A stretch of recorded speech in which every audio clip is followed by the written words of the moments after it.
Okay, everybody. Today I'm taking one of the big guns out and I'm showing you X-Men #1. Yes, this is the actual X-Men first appearance #1. As you can see, it's not in the best of condition. It was all I could afford. And my lovely wife went halves on me for an anniversary, birthday, Christmas present. So she gets all the credit in the world. But yes, this is literally X-Men #1, approved by the Comics Code. I'll talk about the Comics Code in another video. But this is the first Jack Kirby Stan Lee comic that I'll be talking about. Because my Fantastic Fours are in this mess someplace. I can't seem to find them right yet, but I found this. In the Sensational Fantastic Four style. Okay, this is first appearance of Magneto. That is Angel, the Beast, Jean Grey, Marvel Girl. Her code name is Marvel Girl. That's Cyclops and Iceman. So here you go. This nice treat. I'm like getting nervous. I don't want to ruin this. Okay. Here's the ad. Mike Marvel by Secret Dynaflex Method. I'm being very ginger with this because it's very crispy. X-Men by Canon Publishers, Madison Avenue. I'm trying to look for the year. $1.75 for.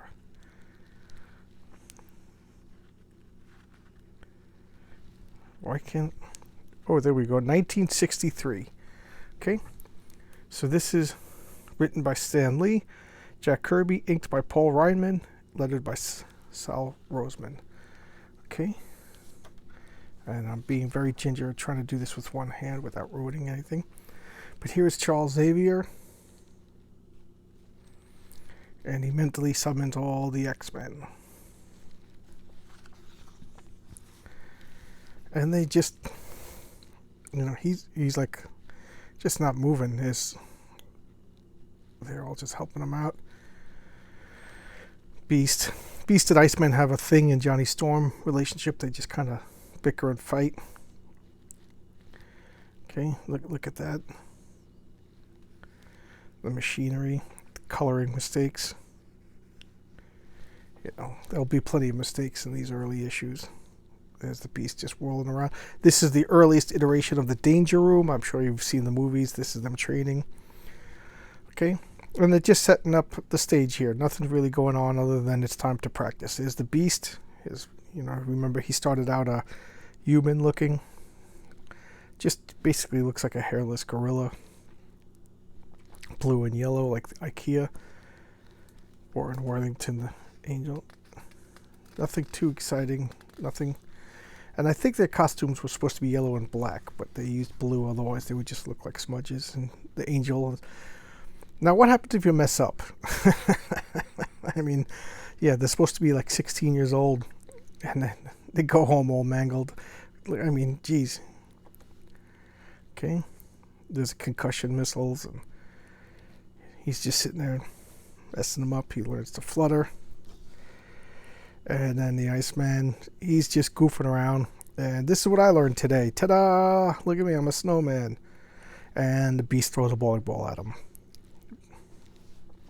So he whips up this little ice slide and throws the bowling ball back. The Beast catches it. Look, you could have hurt Professor X. Oh, shut up, yeah. They're always bugging. And here he is, Cyclops. He opens up his eyes and blasts the Beast. Yo! Into the wall. Look at that. And then he goes to go after Iceman, who makes a block. Look at these early ads. Lincoln Penny album. Record your voice at home. On to phonographs. That would have been cool. Get blank photographs.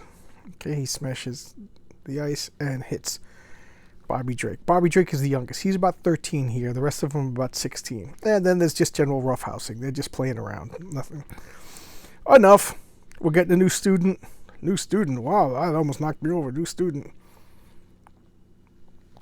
Who's the new student? And they all look at the window. Hubba hubba. She's a living doll. A redhead. Look at the face. And the rest of her. All of a sudden, in no hurry to graduate. A girl. No big deal. I'm not a wolf like you. He's only 13. And, not interested in girls just yet. Girls still love cooties. Look at that. Jack Kirby wasn't classically trained, I don't think. He didn't do the draftsman stuff, but he made up for it in imagination. I mean, look, you can't complain with that. Look at that background. And supposedly he was really quick. Like this, he knew that there was a lot of dialogue, so he didn't bother with the backgrounds. And here's Jean Grey. This is the first appearance of Jean Grey, and he's talking to her. And of course, they put on their purple suits. Paul, Peter, Jimmy. I'm talking purple suits are where it's happening, man. At Bobby Drake, Slim Summers or Scott Summers, Warren Worthington, and he's all wrapped up in a blanket. Jean Grey. And they're all trying to charm her, and she's being coy with, looking in her compact. Scott brings over a chair, and she pulls the chair out with her mind. So there's her power. She's telekinetic. Okay, she couldn't read minds at this point. Just that. So she's opening a book, flipping through the pages, puts the book back, and they're talking about. Now he's introducing the philosophy of the X-Men to her. So Jean Grey is being the newcomer. That's such a good technique. If you remember the first Hellboy movie, they had that agent, so they could explain everything. So Xavier is able to explain everything to the reader by explaining everything to Jean Grey. That you're mutants, you're born with this power. And the funny thing is Stan Lee in a later interview admitted that he came up with the X-Men. He originally wanted to call them the mutants, but Martin Goodman, the owner of Marvel, said no, that's too difficult of a word. And Stan Lee was like, well, they'll look it up. We'll teach him a new word. So he came up with X-Men.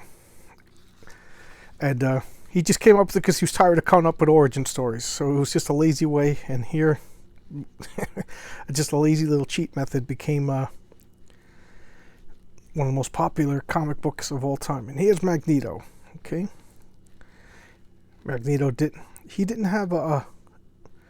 Well, he was a mutant, but he didn't have a backstory just yet. He was just evil mutant.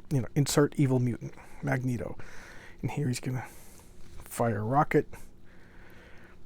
Okay, or take over a rocket. Here we go. Live sea monkeys. This is the very first sea monkeys ads I've ever seen. Very primitive. Only $1. Okay. Magneto sending out waves, and he takes over this rocket. Into the water, boom. And I love that everybody has an individual face. He draws just enough detail to make you believe that they're on a ship. But again, he's drawn like everything Marvel puts out, probably 13 titles at this point. He did a lot of military, and he was in the military. They returned from Jack Kirby was in World War II. I think he got a Purple Heart from being frozen. From frostbite. Okay, the gun's jumping up and attacking itself because Magneto takes over the tank, and everybody's like, what's going on? Surrender the base, or I'll take it by force. Magneto. And he's using this machinery, like Jack Kirby's famous for his machinery, to amplify his power. So he's sending his magnetic waves into the machinery, and like later on in the comics, Xavier has Cerebro. So here he is. He's grabbing a missile, demonstrate his power, and the missile's just going off. The next one's not going to be so harmless. I'll get you. You can't do that to us. Now he just strolls onto the base. The MP pulls out a gun. Magnetic waves. He's not going to stop that. Oh, look at that horrible Mickey Mouse blow up punching bag. Chew. I don't want that. Okay, 1804 coin. Magneto puts magnetic waves around himself. Nothing metal can hurt him. He's just repelling everybody. Puts him, shackles him. What do you want? What? This must have been a mistake. Because why would they cover up his face? This was the Marvel method. I might as well explain that. It was Stan Lee would, I think, just verbally tell Jack Kirby what the story was. And then Jack Kirby would go and draw it. And then weeks, maybe even months later, he would get these panels without the word balloons or anything and tell the story. And then Stan Lee would write the dialogue, and he would rewrite the story, almost not even remembering the story. So there's no way this, if this has got to be an accident, they just, needed more dialogue. So that's the Marvel method. Here's my story idea, go draw it, and then come back and then write the dialogue. So here she is, glamming out to her new costume. Look at the doll, they're all being creeps in the corner over there. What are you doing? Can't a girl get any privacy? And then, attention X-Men, we're needed. What's going on? And then Xavier, here we go, we must protect our missiles. Frost not putting on his boots. Okay. Here's Warren Worthington in his suit. His wings are strapped to his back. They're super flexible, and boom, he's stretching out. And then, whose car is that? I don't even remember. Or the X-Men driving in a Rolls Royce, because they can't get through the force field.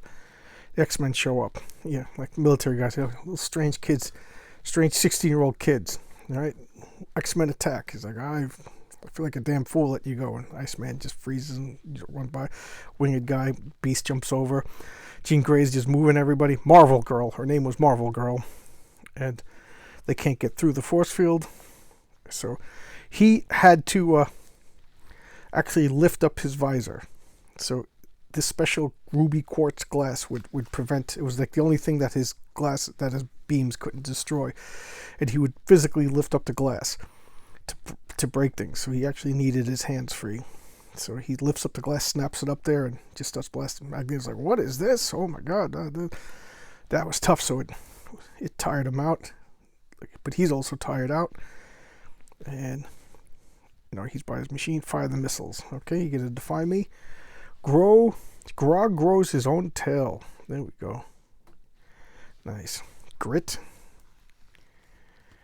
Get grit, sell grit. Still don't know what grit is. Okay. Oh, look at this. Amazing Spider-Man number 4. Okay, well, this is Steve Ditko's artwork. That's the Sandman. I think this is the first appearance of the Sandman. Look at that Steve Ditko stuff. So primitive by today's standard, but just classic. The way he posed everybody. He had a really good sense of storytelling. And his designs are still in use today. Poems, guitar, insignias, whatever. Okay, so he's good at dodging all the missiles. And now, the heat-seeking missiles. So he's letting them follow him. And then Iceman covers them with ice, bullseye, and they fall down. Good work. I could keep dodging them forever. Teamwork here. That's what the X-Men are all about. Because they're not really that powerful. And then the Beast, with his agility, catches a missile. Hands it off to Jean Grey, who sends it to the water. Magneto's like, whoa, what's going on? Yeah, so throw some tonnage I-beams at him. Poor Warren Worthington. Try not to damage this comic. And I blasts out of it. Where is he? He's hiding over here. Rocket fuel, there we go. Throw up an ice shield. Kablam, wham. That'll kill him. And nobody mess with Magneto. Look at the fire. Eye blast right in the chest, and he sends out magnetic waves, making a force field, and leaves. So it's kind of a stalemate. This is the first event, and he goes like, "Well, thanks for getting rid of this guy," but he leaves. So they didn't really beat him. He didn't really beat them. Here's another Jack Kirby comic coming out. Sergeant Fury and his hell. That's Nick Fury. That's the Nick Fury. Okay, this is before he lost his eye. Just give me one evening and I'll teach you to hypnotize. I don't want to look at that picture too long. I'm going to get hypnotized. Okay. Try not to damage this. That's the back cover. You can see there's some tape damage.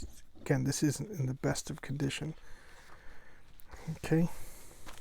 And there it is. That's the first X-Men comic. I think the only X-Men comic I'm missing is issue number 2 or 3. I forget what number. But there you go. First look at Jack Kirby. I just love Jack Kirby. Look at that. Just great movement. And they say that he would just draw anywhere. Like he had a complete picture in his mind and then just filled it in as he went. Not not at all a typical artist. Almost supernatural, his imagination. Well, there you go. Hope you liked that. Jack Kirby, Stan Lee, The X-Men, issue number 1.